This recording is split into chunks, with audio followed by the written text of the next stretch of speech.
सरकार ने उठाया बड़ा कदम, देश में लागू हो सकती है एक राष्ट्र एक चुनाव योजना। योजना के लागू होने से चुनावी खर्चों में होगी कमी। पोर्ट ब्लेयर का बदला नाम, श्रीविजयपुरम रखा गया पोर्ट ब्लेयर का नया नाम। गृह मंत्रालय ने की थी नाम बदलने की घोषणा। टाइफून बेबिंका ने शंघाई में मचाई तबाही, बाढ़, बिजली और यातायात हुए बाधित। दक्षिणी चीन सागर से उठा था तूफान। पीएम मोदी ने की सुभद्रा योजना की शुरुआत, महिला सशक्तिकरण को मिलेगा बढ़ावा। ओडिशा में शुरू की गई है योजना। नेचर जियो साइंस में ओजोन पर आया नया शोध, ओजोन कर रही है उष्णकटिबंधीय वनों को प्रभावित। कार्बन कैप्चर में सालाना 300 मिलियन टन की आई है कमी।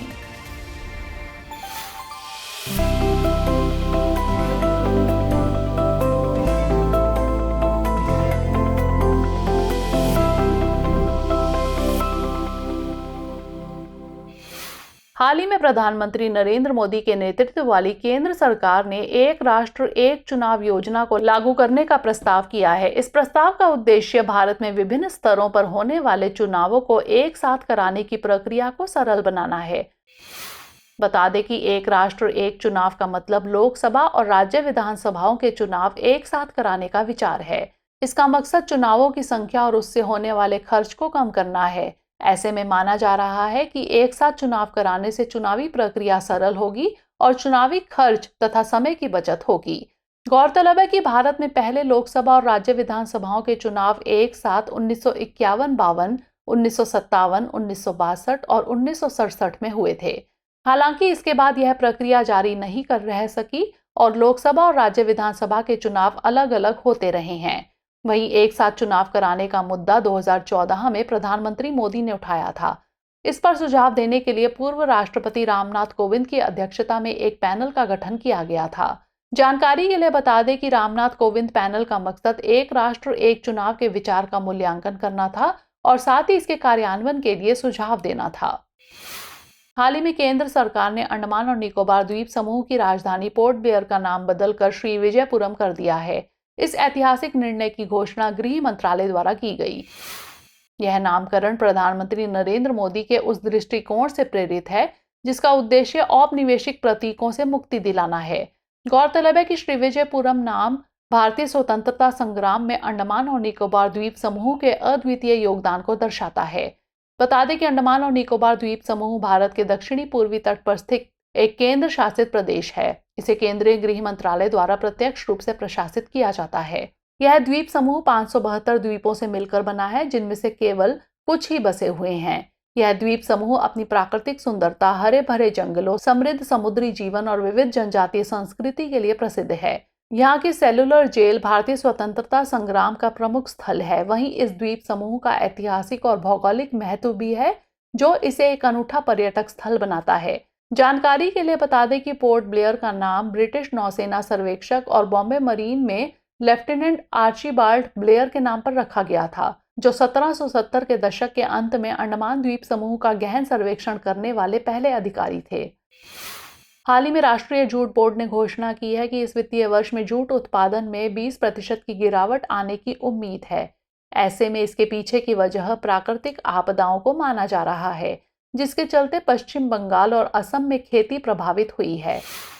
वहीं बाढ़ ने कुछ इलाकों में फसल को नुकसान पहुंचाया है, जिसका असर उत्पादन पर भी देखा जा सकता है। बता दें कि जूट एक प्राकृतिक 100% बायोडिग्रेडेबल और रिसाइकिल करने योग्य रेशा है। इसे गोल्डन फाइबर के नाम से भी जाना जाता है। यह पौधे के तने की छाल से प्राप्त सबसे सस्ता वनस्पति रेशा है। इसकी खेती आमतौर पर बाढ़ के मैदानों वाले क्षेत्रों में की जाती है, जहां हर साल बाढ़ से आई नई मिट्टी जमा होती रहती है। इसके लिए आदर्श तापमान 25 से 35 डिग्री सेल्सियस के बीच होना चाहिए, जबकि इसे 150 से 250 सेंटीमीटर वर्षा की आवश्यकता होती है।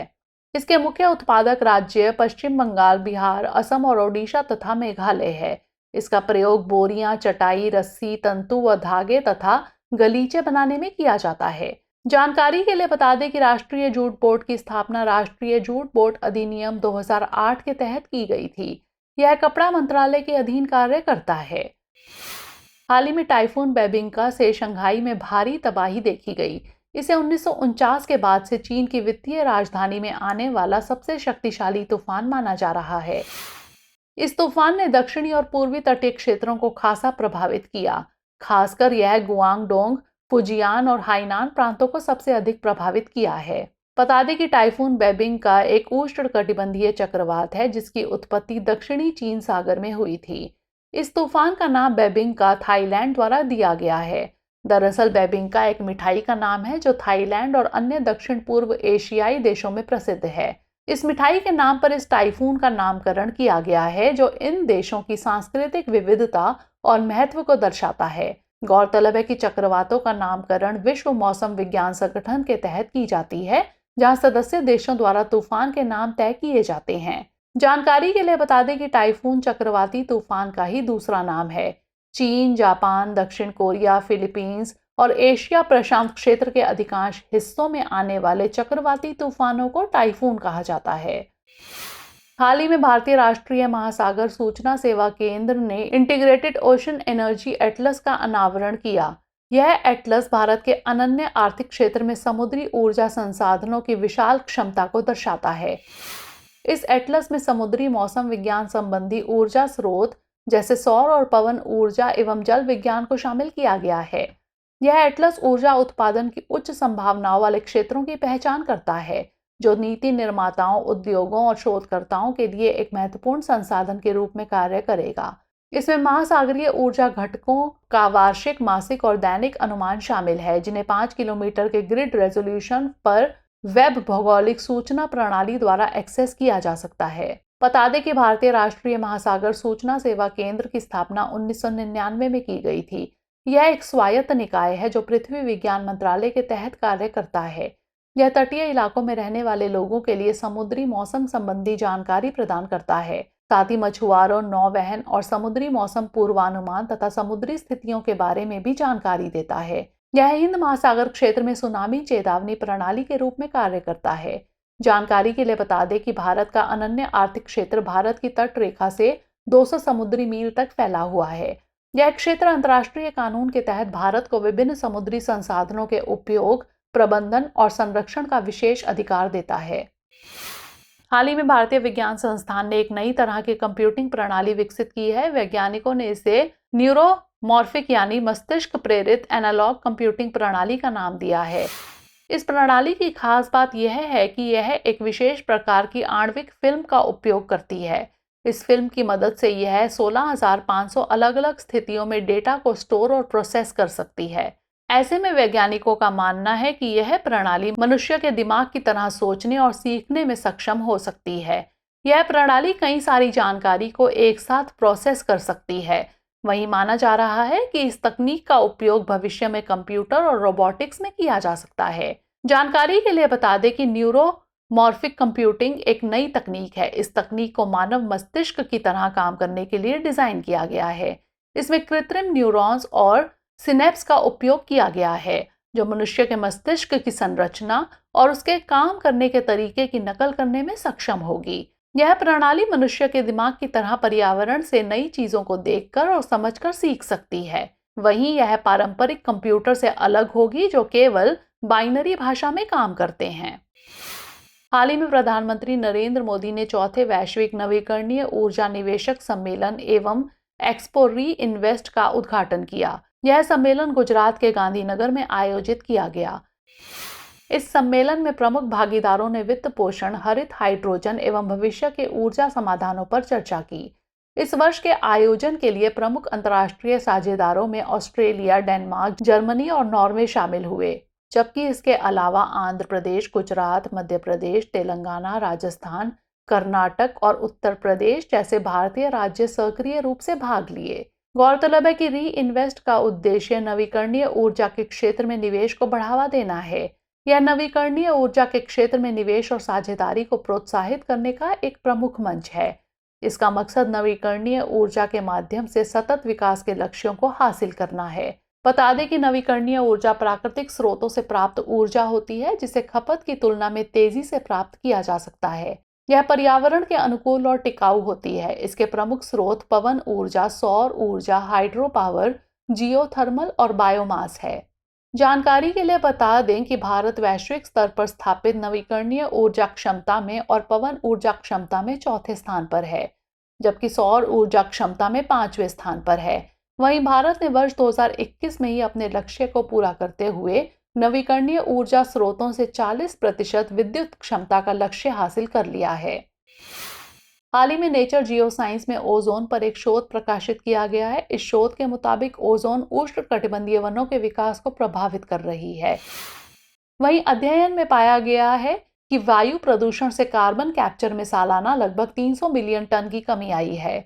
ऐसे में माना जा रहा है कि सतही ओजोन की वजह से उष्णकटिबंधीय जंगलों में होने वाली सालाना वृद्धि में 5.1% की कमी देखी गई, जबकि यह कमी एशियाई उष्णकटिबंधीय जंगलों में 10.9% की पाई गई है। बता दें कि सतही ओजोन वायुमंडल के निचली परत में पाई जाने वाली एक हानिकारक गैस है। यह ओजोन वायुमंडल की ऊपरी परत में मौजूद ओजोन से अलग है।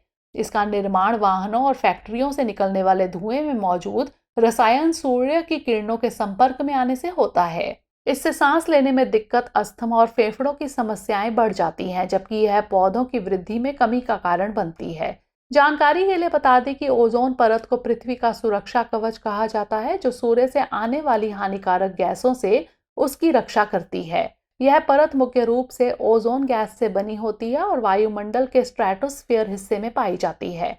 इस परत के क्षरण को ओजोन छिद्र कहा जाता है, जो मुख्य रूप से क्लोरोफ्लोरोकार्बन और अन्य रसायनों के कारण होता है। इसके क्षरण से त्वचा कैंसर, मोतियाबिंद और पर्यावरणीय नुकसान जैसे खतरे बढ़ जाते हैं। वर्ष 1994 में संयुक्त राष्ट्र महासभा ने 16 सितंबर को ओजोन परत के संरक्षण के लिए अंतर्राष्ट्रीय दिवस घोषित किया, जो 1987 में ओजोन परत को नष्ट करने वाले पदार्थों पर मॉन्ट्रियल प्रोटोकॉल पर किए गए हस्ताक्षर की याद में मनाया जाता है। हाल ही में प्रधानमंत्री नरेंद्र मोदी ने ओडिशा राज्य सरकार की सुभद्रा योजना का शुभारंभ किया। इसी अवसर पर प्रधानमंत्री ने ओडिशा में रेलवे और राष्ट्रीय राजमार्ग परियोजनाओं का भी अनावरण किया। गौरतलब है कि इन परियोजनाओं के लिए कुल लागत 3,800 करोड़ रुपए से अधिक निर्धारित की गई है। ये परियोजनाएं राज्य के बुनियादी ढांचे को मजबूत तथा परिवहन के साधनों को बेहतर करने में कारगर होगी। बता दें कि सुभद्रा योजना ओडिशा सरकार की एक महिला सशक्तिकरण योजना है। इस योजना का मकसद राज्य में महिलाओं को सशक्त और उनकी आर्थिक स्थिति को बेहतर बनाना है। इस योजना का लाभ लेने के लिए ओडिशा की कोई भी 21 साल से लेकर 60 साल की महिला अप्लाई कर सकती है। इसके जरिए महिलाओं के अकाउंट में 2 किस्तों में 10,000 रुपए भेजे जाएंगे। इस योजना को 5 साल के लिए शुरू किया गया है। इसके लिए राज्य सरकार ने 55,825 करोड़ रुपए का बजट आवंटित किया है। ऐसे में उम्मीद की जा रही है कि ओडिशा सरकार द्वारा शुरू की गई यह एक कल्याणकारी योजना है। इसके जरिए महिलाएं अपना बिजनेस शुरू कर अपने आप को आत्मनिर्भर बना सकती हैं। जानकारी के लिए बता दें कि सुभद्रा योजना के अंतर्गत अभी तक 76 लाख महिलाओं का पंजीकरण किया जा चुका है। बीते दिनों गोवा में 20वीं समुद्री राज्य विकास परिषद की बैठक आयोजित की गई। इस बैठक का मुख्य उद्देश्य भारत के समुद्री क्षेत्र में सुधार लाना था। इस बैठक में केंद्र सरकार, राज्यों और केंद्र शासित प्रदेशों के प्रतिनिधि शामिल हुए। बता दें कि बैठक में 80 से अधिक मुद्दों पर चर्चा की गई, जिसमें बंदरगाहों के आधुनिकीकरण, समुद्री अवसंरचना में सुधार, बेहतर कनेक्टिविटी और नियामक नियमों में बदलाव जैसे विषय शामिल थे। यह बंदरगाहों को आधुनिक और बेहतर बनाने के लिए सभी को एक साथ मिलकर काम करने पर बल देता है। ऐसे में माना जा रहा है कि इससे भारत का समुद्री व्यापार और यातायात बेहतर होगा। जानकारी के लिए बता दें कि समुद्री राज्य विकास परिषद की स्थापना 1997 में की गई थी। यह भारत के समुद्री क्षेत्र के विकास के लिए एक मुख्य सलाहकार निकाय के रूप में कार्य करता है। इसका मकसद राज्य सरकारों के साथ मिलकर प्रमुख और छोटे बंदरगाहों का समग्र और संतुलित विकास सुनिश्चित करना है। इसके अलावा यह समुद्री राज्यों में छोटे बंदरगाहों, कैप्टिव बंदरगाहों और निजी बंदरगाहों के विकास की निगरानी भी करता है। तो फिलहाल इस बुलेटिन में इतना ही। खबरों के बाद अब बुलेटिन से जुड़े 5 सवालों पर डालते हैं एक नजर। आज के बुलेटिन पर आधारित 5 प्रश्न इस प्रकार हैं। पहला प्रश्न है, पोर्ट ब्लेयर के संदर्भ में निम्नलिखित कथनों पर विचार कीजिए। 1, हाल ही में इसका नाम बदलकर श्री विजयपुरम कर दिया गया है। 2, इसका नाम ब्रिटिश नौसेना सर्वेक्षक आर्चीबाल्ड ब्लेयर के नाम पर रखा गया था। 3, यह लक्षद्वीप की राजधानी है। उपर्युक्त में से कितने कथन सही हैं या फिर हैं? केवल एक, केवल दो, सभी तीन या फिर इनमें से कोई नहीं। अगला प्रश्न, जूट के संदर्भ में निम्नलिखित कथनों पर विचार कीजिए। एक, यह एक प्राकृतिक और बायोडिग्रेडेबल फाइबर है। दो, इसे पौधे के तने की छाल से प्राप्त किया जाता है। तीन, इसके लिए आदर्श तापमान 25 से 35 डिग्री सेल्सियस होना चाहिए। उपर्युक्त में से कितने कथन सही हैं या फिर हैं? केवल एक, केवल दो, सभी तीन या फिर इनमें से कोई नहीं। अगला प्रश्न, टाइफून बेबिंका के संदर्भ में निम्नलिखित कथनों पर विचार कीजिए। एक, यह एक शीतोष्ण कटिबंधीय तूफान है। दो, इसकी उत्पत्ति दक्षिणी चीन सागर में हुई थी। तीन, इस तूफान का नाम बेबिंका थाईलैंड द्वारा दिया गया है। उपर्युक्त में से कितने कथन गलत हैं? केवल एक, केवल दो, सभी तीन या फिर इनमें से कोई नहीं। अगला प्रश्न, भारतीय राष्ट्रीय महासागर सूचना सेवा केंद्र के संदर्भ में निम्नलिखित कथनों पर विचार कीजिए। एक, इसकी स्थापना 1997 में की गई थी। दो, यह एक स्वायत्त निकाय है जो पृथ्वी विज्ञान मंत्रालय के तहत कार्य करता है। तीन, यह समुद्री मौसम संबंधी जानकारी प्रदान करता है। उपर्युक्त में से कितने कथन सही हैं? केवल एक, केवल दो, सभी तीन या फिर इनमें से कोई नहीं। अंतिम प्रश्न, सुभद्रा योजना के संदर्भ में निम्नलिखित कथनों पर विचार कीजिए। एक, यह ओडिशा राज्य सरकार की एक महिला सशक्तिकरण योजना है। दो, इस योजना का लाभ 21 से लेकर 60 साल की महिला प्राप्त कर सकती है। तीन, इसके जरिए महिलाओं के अकाउंट में 2 किस्तों में 10,000 रुपए भेजे जाएंगे। उपर्युक्त में से कितने कथन सही हैं? केवल एक, केवल दो, सभी तीन या फिर इनमें से कोई नहीं। अंत में डालते हैं कुछ छोटी मगर जरूरी खबरों पर एक नजर। हाल ही में वित्त मंत्री ने एनपीएस वात्सल्य योजना शुरू की है। बता दें कि केंद्रीय बजट 2024-25 में पेश एनपीएस वात्सल्य राष्ट्रीय पेंशन प्रणाली के तहत एक नई पहल है, जिसे माता पिता और अभिभावकों द्वारा अपने नाबालिग बच्चों की ओर से दीर्घकालिक निवेश के लिए डिजाइन किया गया है। यह महिला एवं बाल विकास मंत्रालय द्वारा शुरू की गई एक केंद्र प्रायोजित योजना है। गौरतलब है कि पेंशन निधि विनियामक और विकास प्राधिकरण इस योजना का प्रबंधन करता है। हाल ही में भारत के अलग अलग राज्यों कर्मा उत्सव मनाया गया। यह त्योहार आमतौर पर झारखंड, पश्चिम बंगाल, बिहार, मध्य प्रदेश, छत्तीसगढ़, असम और ओडिशा राज्यों में मनाया जाता है। बता दें कि यह त्योहार जनजातीय आबादी वाले क्षेत्रों में मनाया जाता है, जो विशेष रूप से मुंडा हो, उराव, बैगा, खारिया और संथाल लोगों के बीच अधिक लोकप्रिय है। यह पारंपरिक रूप से भाद्र माह के चंद्र पक्ष के 11वें दिन को मनाया जाता है, जो ग्रेगोरियन कैलेंडर के अनुसार अगस्त-सितंबर का महीना है। गौरतलब है कि कर्मा त्योहार के केंद्र में करम वृक्ष होता है, जिसके नाम पर इस त्योहार का नाम पड़ा है। परंपरागत रूप से इसे करम देवता या करम शनि, जो शक्ति, युवावस्था और जीवन शक्ति के देवता हैं, के प्रतीक के रूप में देखा जाता है। हाल ही में केंद्रीय मत्स्य पालन, पशुपालन और डेयरी मंत्री ने रंगीन मछली मोबाइल ऐप लॉन्च किया है। इसे सजावटी मत्स्य पालन क्षेत्र की बढ़ती जरूरतों को पूरा करने के लिए डिजाइन किया गया है। बता दें कि इस ऐप को ICAR CIFA द्वारा प्रधानमंत्री मत्स्य संपदा योजना के सहयोग से विकसित किया गया है। यह 8 भारतीय भाषाओं में लोकप्रिय सजावटी मछली प्रजातियों पर बहुभाषी जानकारी प्रदान करता है। इससे यह मछली घर दुकान मालिकों और मछली किसानों सहित व्यापक दर्शकों के लिए सुलभ हो जाता है। इसकी प्रमुख विशेषताओं में से एक एक्वेरियम दुकानें खोजे टूल है, जो उपयोगकर्ताओं को दुकान मालिकों द्वारा की गई नई पहल का पता लगाने में मदद करेगा। हाल ही में प्रधानमंत्री और राष्ट्रपति ने ओणम तथा मिलाद उन नबी के अवसर पर बधाई एवं शुभकामनाएं दी। इस वर्ष ओणम और मिलाद उन नबी दोनों पूरे भारत में एक ही दिन मनाए गए। बता दें कि ओणम केरल का एक प्रमुख फसल उत्सव है, जो असुर राजा महाबली की घर वापसी की याद में मनाया जाता है, जिनके बारे में मान्यता है कि उन्होंने इस क्षेत्र में शांति और समृद्धि लाई थी। यह मलयालम कैलेंडर के पहले महीने कोलावर्षम चिंगम के दौरान होता है। यह 10 दिवसीय त्योहार अथम ओणम के पहला दिन से शुरू तथा थिरुवोणम अंतिम दिन पर समाप्त होता है। इसके प्रमुख समारोहों में पुक्कलम फूलों की रंगोली के बनाने के साथ साथ विभिन्न पारंपरिक अनुष्ठान जैसे वल्लमकाली नाव दौड़, पुलिकली बाग नृत्य, कुमाटिकली मुखोटा नृत्य और ओनाथल्लू मार्शल आर्ट शामिल है। हाल ही में मेसर्स कोचीन शिपयार्ड लिमिटेड द्वारा निर्मित 8 anti submarine warfare shallow watercraft परियोजना के चौथे और 5वें शिप का कोची में अनावरण किया गया। इसमें मालपे और मुल्की शिप शामिल हैं, जो भारतीय नौसेना के लिए काम करेंगे। गौरतलब है कि INS माहे, INS मालवन और INS मंगरोल का अनावरण वर्ष 2023 में किया गया था। माहे श्रेणी के 8 anti submarine warfare shallow watercraft का नाम भारत के समुद्र तट पर स्थित रणनीतिक रूप से महत्वपूर्ण बंदरगाहों के नाम पर रखा गया है। बता दें कि 8 anti submarine warfare shallow water craft ship स्वदेशी रूप से विकसित एवं अत्याधुनिक होने के साथ सेंसर से लैस है। साथ ही तटीय जल में पनडुब्बी रोधी अभियानों के साथ साथ कम तीव्रता वाले समुद्री अभियानों और बारूदी सुरंग बिछाने के अभियानों को सफल बनाने में सक्षम है। हाल ही में भारत ने खेलों में डोपिंग के खिलाफ यूनेस्को अंतर्राष्ट्रीय कन्वेंशन के तहत COP9 ब्यूरो और फंड की अनुमोदन समिति की औपचारिक बैठकों की मेजबानी की। बता दें कि खेलों में डोपिंग के खिलाफ यूनेस्को अंतर्राष्ट्रीय कन्वेंशन को 2005 में पेरिस में अपनाया गया था। इसका मकसद खेलों में डोपिंग की रोकथाम करना और इसका उन्मूलन करना है। यह डोपिंग के खिलाफ एकमात्र अंतर्राष्ट्रीय संधि है। यह संधि एक समान अवसर सुनिश्चित करने के लिए अंतर्राष्ट्रीय स्तर पर डोपिंग रोधी कानूनों, विनियमनों और नियमों में सामंजस्य स्थापित करने का काम करती है। यह लोक स्वास्थ्य की रक्षा करने और खेल की नैतिकता, अखंडता एवं सार्वभौमिक मूल्यों की रक्षा करने में मदद करती है। हाल ही में सारागढ़ी के युद्ध की 127वीं वर्षगांठ मनाई गई। बता दें कि सारागढ़ी का युद्ध सितंबर 1897 में हुआ था। यह युद्ध ब्रिटिश भारतीय सेना और 8000 से अधिक अफरीदी और औरकजई जनजातीय लड़ाकों के बीच लड़ा गया था। यह युद्ध उत्तर पश्चिमी सीमांत प्रांत के सारागढ़ी में तिराहा अभियान के दौरान लड़ा गया था।